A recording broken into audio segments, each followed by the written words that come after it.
भगवान वेदव्यास ने लिखे हैं, यथा चंद्रस्य सूर्यश्च तथा तिस्य बृहस्पति एक रासो समेष्यन्ति तदा भवति तत्कृतम। भगवान वेदव्यास ने यहाँ लिखे हैं, रविचंद्र बृहस्पति जिस समय जिस वर्ष एक साथ कर्कट राशि पर पुष्या नक्षत्र पर गमन करेंगे उसी दिन सत्ययुग आगमन होगा। ये वेदव्यास ने लिखे। तो हम ज्योतिष से विचार को जाएंगे, ऐसा योग क्या पढ़ चुका है? हाँ, ऐसा संयोग पढ़ चुका है। कब पढ़ा था? 1943 में रविचंद्र बृहस्पति पुष्या नक्षत्र पर कर्कट राशि पर गमन किए थे एक ही क्षण में। अच्छा। तो वेदव्यास ने भागवत में लिखे हैं, रवि यानी सूर्यदेव, चंद्रदेव और बृहस्पति देवताओं का गुरु पुष्या नक्षत्र पर कर्कट राशि पर गमन किए थे। भागवत का प्रमाण 1943 में हुआ है, हो चुका है। तो इसका कारण सत्ययुग आ चुका है। भागवत तो मिथ्या नहीं है, भागवत तो सत्य है।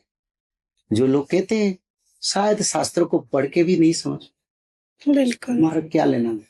सर, जैसे अभी हम कलयुग के अंत की बात कर रहे हैं, युद्ध की बात कर रहे हैं, तो क्या अन्य जो देशों के धर्म है वो भी कुछ मतलब प्रभाव उन पे पड़ेगा कि उनका कुछ समाप्त होना, या फिर क्या लिखा है भविष्य मलका में इनकी रिगार्डिंग?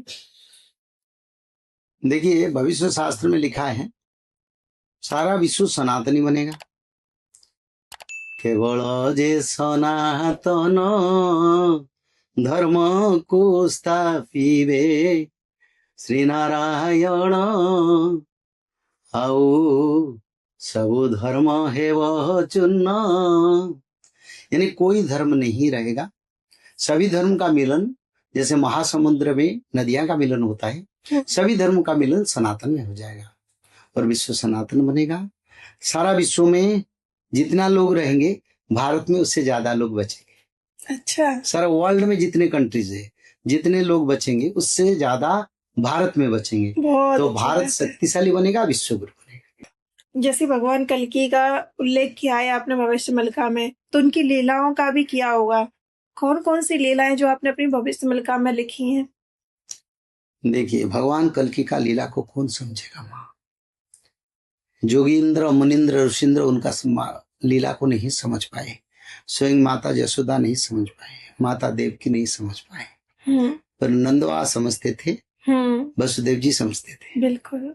तो जो ऐसे होंगे वो समझेंगे, तो दूसरा कौन समझेगा? माँ लीला तो बहुत है।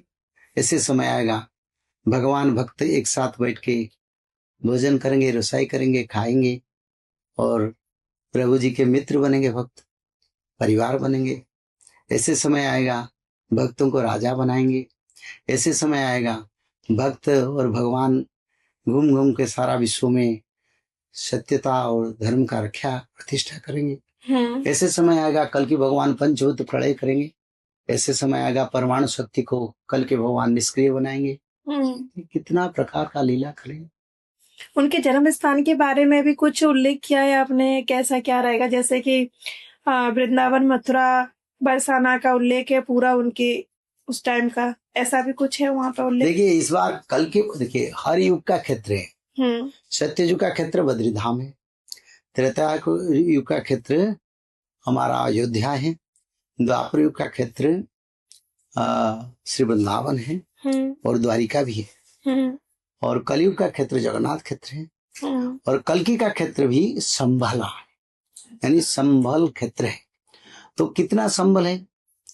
एक है संभल अफ्रीका के गोबी मरु रेगिस्तान, उसको भी संभल कहते हैं शास्त्रों के अनुसार। एक संभल बागमती क्षेत्र, जहां नेपाल के काठमांडू में जो बागमती नदी बहता है उस क्षेत्र को कहते हैं, वो भी संभल है। एक क्षेत्र हिमालय के कल्प ग्राम, उसको संभल कहते हैं। कोई कोई ज्ञानगंज यानी जो हिमालय में एक स्थान है पवित्र स्थान, उसको भी कहते हैं, उसका विचार नहीं है, मन में नहीं आ रहा है। और एक संभल उत्तर प्रदेश के मुरादाबाद में, और एक संभल उड़ीसा के बैतरणी नदी किनारे। तो किसी भी संभल में कल के अवतार।